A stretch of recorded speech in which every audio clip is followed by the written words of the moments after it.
ஒரு தனிப்பாடலுக்கும் சினிமா பாடலுக்கும் இந்த காப்புரிமை பொருந்துமா? இசையமைப்பாளர் அவரா கற்பனை பண்ணி எத்தனை பாடல்களை பாட முடியும், எத்தனை பாடல்களை உருவாக்க முடியும்? இந்த டியூனா மட்டும் வச்சாக்கா இந்த பாட்டு எதுக்கான பாட்டுன்னு யாராலையும் கண்டுபிடிக்க முடியாது. இது எந்த சூழ்நிலைக்கான பாட்டு, இது எதை பற்றி பாடப்படுகிறது? ஒரு உறவை பற்றி பாடுதா, இல்ல காதலை பத்தி பாடுதா, இல்ல துரோகத்தை பத்தி பாடுதா, இல்ல நண்பனை பத்தி பாடுதா, யாருக்குமே தெரியாது.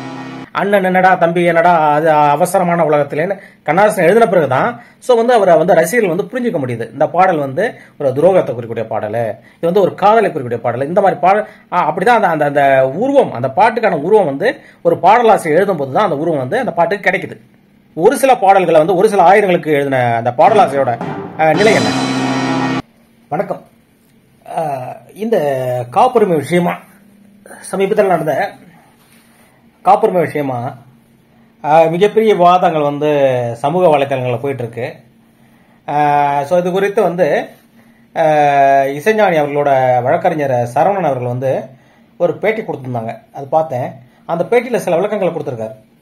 அதாவது இந்த காப்புரிமை சட்டம்ன்றது ஒரு கட்டத்தில் இளையராஜா அவர்கள் ஒரு கேசட் வெளியீட்டுக்கோ இல்லை ஒரு விசிஇடிக்கோ கொடுக்கப்பட்ட உரிமங்கள் தான் அது. ஆனால் அதன் பிறகு 2012 இந்த காப்புரிமை சட்டம் திருத்தப்பட்டிருக்கு. அதுல பாத்தீங்கன்னா அந்த திரைப்பட தயாரிப்பாளருக்கு கொடுக்கப்பட்ட உரிமைன்றது அவர் அந்த படத்துல அந்த பாடலை பயன்படுத்திக்க மட்டும்தான். ஆனால் அவருக்கு அந்த ரீ ரெக்கார்டிங் அந்த மாதிரி பேக்ரவுண்ட் மியூசிக் மட்டும்தான் அவருக்கு சொந்தமானது. ஆனால் அந்த பாடல் இருக்குல்ல, அந்த பாடல் இசையமைப்பாளருக்கு மட்டும்தான் சொந்தமானது.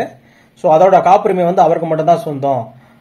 இது 2012 திருத்தப்பட்ட இந்த காப்புரிமை சட்டம் திருத்தப்பட்டது அப்படின்ட்டு அவர் விளக்கம் கொடுத்திருந்தாரு. நல்ல விஷயம் தான். அவர் சொன்னார் என்னன்னா, இது ஒரு காப்புரிமை ஒரு ட்ரெண்ட் செட்டரா இருக்கும். எதிர்கால தலைமுறைக்கு வருங்கால இசை அமைக்கக்கூடிய ஒரு தலைமுறைக்கு இது ஒரு ட்ரெண்ட் செட்டரா இருக்கும். அவங்களுக்கு இது மிக உபயோகமானதா இருக்கும் அப்படின்னு சொன்னாரு. ரொம்பவே வரவேற்கப்பட வேண்டிய ஒரு விஷயம் தான். ஏன்னா இந்த மாதிரி காப்புரிமைகள் சட்டங்கள் கடுமையா இல்லைன்னா இதை இவங்களை பெரிய பெரிய நிறுவனங்கள், இந்த கார்பரேட் நிறுவனங்கள் இவங்களை ஈஸியா பயன்படுத்திக்கிட்டு அவங்க நிறைய பணம் சம்பாரிச்சு போடுவாங்க. ஸோ அதுக்கு இது ஒரு நல்ல விஷயம் தான். ஆனால் நமக்கு ஒரு சாமானியனா சில சந்தேகங்கள் நமக்கு வருது. இல்லை என்னன்னா, ஒரு தனிப்பாடலுக்கும் சினிமா பாடலுக்கும் இந்த காப்புரிமை பொருந்துமா? இப்ப தனிப்பாடல்னு வச்சுக்கலேன். ஒரு உதாரணத்துக்கு புஷ்பவன குப்புசாமி ஒரு பாட்டு பண்றாருன்னா அவரே ஒரு மெட்டு போடுறாரு, அவரே அதுக்கு பாடல் எழுதுறாரு, அவரே பாடுறாரு. இந்த பாட்டோட அத்தனை முயற்சிகளும் அத்தனை உழைப்பும் அவர் தனிப்பட்ட சார்ந்தது. இந்த தனிப்பாடல் ஒருத்தர் சார்ந்தது. அந்த கற்பனையும் அவர் தான், அந்த பாடல் வரிகளும் அவரோட தான், அதே மாதிரி மெட்டும் அவரோடது, பாடும் குரலும் அவரோடது. அப்படின்னும் போது அந்த பாடல் முழுமையான உரிமை அவருக்கு வந்துடுது. ஆனால் சினிமாவில் எப்படின்னு பாத்தீங்கன்னா, ஒரு இசையமைப்பாளர் வராரு, ஒரு படத்துக்கு ஒரு இசையமைப்பாளர் வராரு. அவருக்கான சிச்சுவேஷன் இருக்குல்ல, அது இயக்குனர் தான் சொல்றாரு. இப்ப ஒரு சின்ன உதாரணம் பாருங்க. ஒரு இசையமைப்பாளர் அவரா கற்பனை பண்ணி எத்தனை பாடல்களை பாட முடியும், எத்தனை பாடல்களை உருவாக்க முடியும்? சோ அந்த கற்பனைக்கு ஊக்கம், அந்த கற்பனையை அவருக்கு வடிவமைக்கிறது ஒரு இயக்குனரா இருக்காரு. இந்த சிச்சுவேஷன் சார், அதாவது ஒரு காதலை சந்திக்கிறாங்க. அந்த சந்திக்கும் போது இந்த பாட்டு வருது. ரெண்டாவது இவங்கள காதலை பெற்றோர்கள் பிரிக்கிறாங்க, அதனால இந்த பாடல் வருது. ரெண்டாவது நம்பிக்கை துரோகம், அவங்க அவரோட தம்பிகளே அவர் நம்பிக்கை துரோகம் பண்ணிடுறாங்க, அந்த சுச்சுவேஷன் இந்த பாட்டு வருது அப்படின்ட்டு அந்த பாடலுக்கான காலத்தை அமைத்து கொடுக்குற இயக்குநர்கள் தான் அமைத்து கொடுக்குறாங்க. அதன் பிறகுதான் இந்த இசையமைப்பாளருக்கு அந்த கற்பனை, அந்த சூழ்நிலைக்கு ஏற்ற கற்பனை இந்த இசையமைப்பாளருக்கு உருவாகுது. இது ஒண்ணு. ரெண்டாவது, ஒரு மெட்டு போட்டுறாரு. அந்த மெட்டை இயக்குனர் தான் தீர்மானிக்கிறார். ஒரு இசையமைப்பாளர் பல மெட்டுகள் போடுவாங்க ஒரு பாட்டுக்கு, சூழ்நிலைக்கு ஏற்ற பல மெட்டுகள் போடுவாங்க. அதை அந்த மெட்டுக்களை உள்வாங்கி அந்த இயக்குனர் தான் இந்த மெட்டு சரியா இருக்கும், இந்த சூழ்நிலைக்கு இந்த சிச்சுவேஷனுக்கு இந்த மெட்டு சரியா இருக்கும் அப்படின்னு அவர் தான் தீர்மானிக்கிறார். ரெண்டு. அடுத்து இந்த இவங்க மெட்டு போடும்போது அந்த பாடல் வரிகள் இல்லாம தானே போடுவாங்க. சோ அப்பயே என்ன பண்ணுவாங்க, நிறைய பேருக்கு அந்த இது புரியாது, இந்த பாட்டு எந்த அளவு வரும், எந்த அளவு அந்த பாட்டோட வீச்சு இருக்கும் தெரியாதுன்றதுனால என்ன பண்ணுவாங்க, சில பேர் என்ன பண்ணுவாங்க, டம்மி வரி போட்டு பாடுங்க அப்படின்ட்டு. அப்பதான் அவங்களுக்கு அந்த பாட்டு எப்படி வருதுன்னு புரியும். அதன் பிறகு இது பாடலாசிரியர் வராரு. அவர் என்ன பண்றாருன்னா, இந்த சிச்சுவேஷனை உள்வாங்கி அவர் பாடல் எழுதுறாரு. இந்த பாடல் எழுதப்பட்ட பிறகுதான் அந்த பாட்டு இருக்குல்ல, இது வந்து கிட்டத்தட்ட ஒரு ஒரு உயிர் பெறுதுன்னு சொல்லலாம் இந்த பாட்டு. இப்போ ஒன்றும் இல்லை, அந்த அந்த டியூனை மட்டும் வச்சாக்கா இந்த பாட்டு எதுக்கான பாட்டுன்ட்டு யாராலையும் கண்டுபிடிக்க முடியாது. இது எந்த சூழ்நிலைக்கான பாட்டு, இது எதை பற்றி பாடப்படுகிறது, ஒரு உறவை பற்றி பாடுதா, இல்ல காதலை பத்தி பாடுதா, இல்ல துரோகத்தை பத்தி பாடுதா, இல்ல நண்பனை பத்தி பாடுதா, யாருக்குமே தெரியாது. அந்த பாடல் வரி எழுதப்பட்ட பிறகுதான் போனல நான் உங்கள் வீட்டு பிள்ளை, இது ஊர் இந்த உண்மை அப்படி சொல்லும் போதுதான், நான் செல்லுகின்ற பாதை அப்படின்னு அப்படி சொல்லும் போதுதான் அந்த பாடல் வந்து ஒரு ரசிகனோட கனெக்ட் ஆகுது. அண்ணன் என்ன, தம்பி என்ன, சொந்தம் என்ன, பந்தம் என்ன, சொல்லடி எனக்கு பதில் எழுதும் போதுதான் ஓ இந்த பாட்டு வந்து அந்த உறவுகள் வந்து உதாசீனப்படுத்தும் போது அந்த துரோகத்தாலும் அந்த பாட்டு போல. அண்ணன் என்னடா, தம்பி என்னடா, அது அவசரமான உலகத்திலேன்னு கண்ணாசன் எழுதின பிறகுதான் சோ வந்து அவரை வந்து ரசிகர்கள் வந்து புரிஞ்சுக்க முடியுது. இந்த பாடல் வந்து ஒரு துரோகத்தை குறிக்கக்கூடிய பாடல், இது வந்து ஒரு காதலை குறிக்கக்கூடிய பாடல். இந்த மாதிரி பாடல் அப்படிதான் அந்த அந்த உருவம், அந்த பாட்டுக்கான உருவம் வந்து ஒரு பாடலாசிரியர் எழுதும் போதுதான் அந்த உருவம் வந்து அந்த பாட்டுக்கு கிடைக்குது. ரைட், இது முடிஞ்சா. அதன் பிறகு இந்த பாட்டுக்கு வந்து ஒரு உருவம் வேணும். அதாவது உயிர், ஒரு அந்த பாட்டோட உயிர் உருவாயிருக்கு.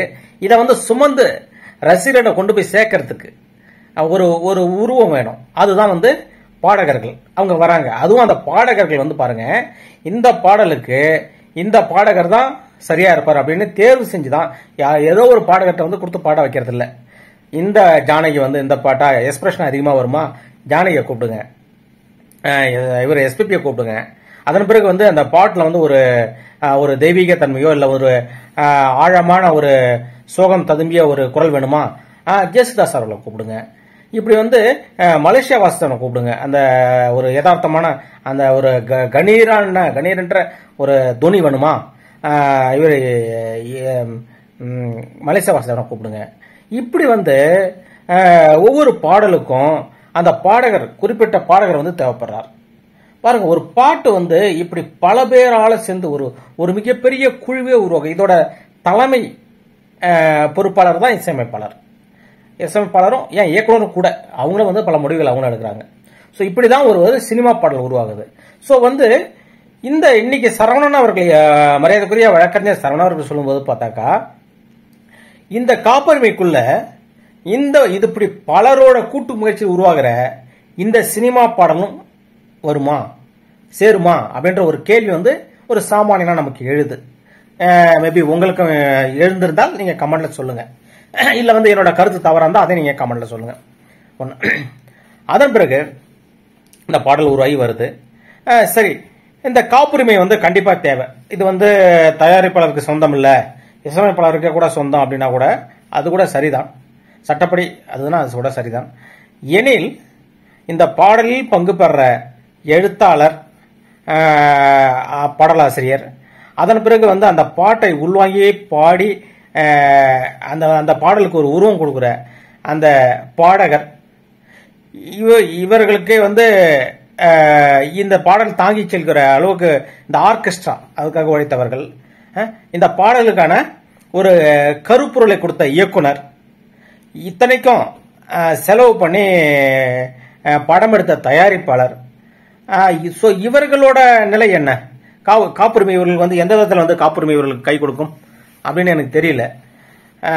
அதே மாதிரி வந்து இப்ப ஒரு இசையமைப்பாளருக்கே வந்து காப்புரிமை இவங்களுக்கு தேவைன்னு சொல்றவங்க கண்டிப்பா, ஏன்னா அந்த அந்த ஒரு பாடலை பொறுத்த வரைக்கும், சினிமா பாடலை பொறுத்த வரைக்கும் அதிக சம்பளம் வாங்குகிற இடத்துல வந்து ஒரு இசையமைப்பாளர் தான் இருப்பார். அதன் பிறகு இந்த பாடலாசிரியருக்கோ பாடகருக்கோ ஒரு ஒரு ஒரு சின்ன தொகை தான் கொடுக்கப்படும். அதாவது இசையமைப்பாளரோட சம்பளத்தை கம்பேர் பண்ணும்போது இவர்கள் வந்து ஒரு ஒரு ஒரு குறிப்பிட்ட சின்ன தொகை தான் கிடைக்கும். இசையமைப்பாளருக்கே, கர்த்தாவுக்கே, அந்த அந்த அவருக்கே வந்து அந்த காப்புரிமை அவசியம். ஏன்னா அவர்களுக்கு வந்து அந்த பாடல்கள், அந்த வாய்ப்புகள் இல்லாத போது அவங்களுக்கு வந்து இதுதான் வந்து வருமானம் அப்படின்ற போது, ஒரு சில பாடல்களை வந்து ஒரு சில ஆயிரங்களுக்கு எழுதின அந்த பாடலாசிரியரோட நிலை என்ன? அந்த பாடகர், ஒரு இப்ப வர்ற பாடகர்லாம் வந்து ஒரு ஒரு 10 பாட்டு 15 பாட்டுக்கு மேல பாட முடியாது. ஏன்னா நிறைய வந்துட்டே இருக்காங்க, நிறைய பாடல்கள் இருக்கிறாங்க. இப்ப முன்ன மாதிரி ஒரு எஸ்பிபி, மனோ, சித்ரா, ஜானகி, யேசுதாஸ், இப்படி ஒரு குறிப்பிட்ட பாடல்கள் மட்டுமே விரல் விட்டு என்னுடைய அளவில் தான் ஒரு காலத்துல இருந்தாங்க. 80களில் 70களில் பாத்தீங்கன்னா யாரு, டிஎம்எஸ், சுசிலா, அவ்வளவுதான், 2 பேர் தான் அதிகம். ஒட்டுமொத்த பாட்டையும் அநேகமா 90% பாடல்கள் அவர் தான் பாடினாங்க. அதுக்கப்புறம் சீர்காழி கோவிந்தராஜன், அப்புறம் வந்து பிபி ஸ்ரீனிவாஸ், இந்த மாதிரி ஒரு 4 பேரை வந்து நம்ம வந்து விரல் விட்டு எண்ணிடலாம். அவங்க மட்டும் தான் பாடினாங்க. ஆனா இன்னைக்கு நிலைமை பாருங்க, இன்னைக்கு வந்து ஒரு பாட்டை யார் பாடுறாங்கன்னு தெரியல. ஒரு படத்துல 6 பாட்டு 5 பாட்டு இருந்தாக்கா 5 பாட்டு 5 பேரால பாடப்படுது. ஸோ ஒரு பாடகரே வந்து பாடல. ஸோ அவங்களோட வருமானன்றது வந்து ரொம்பவே குறைவாக தான் இருக்கும். ஸோ அவர்களுக்கு வந்து இந்த காப்புரிமை வந்து இதுல என்ன பங்களிப்பு இருக்கு, இது குறித்து வந்து ஏன் யாருமே பேச மாட்டேங்கிறாங்க?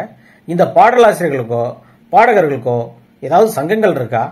ஏன் அவங்க இது குறித்து யாருமே வந்து ஒரு குரல் எழுப்பவே இல்லைன்னு எனக்கு தெரியல. ஆனால் ஒரு மிக நல்ல விஷயம், சந்தோஷமான விஷயம் என்னன்னா, இந்த கேஸ் நடக்கும்போது நீதிபதிகள் வந்து இது குறித்து பேசியிருக்காங்க.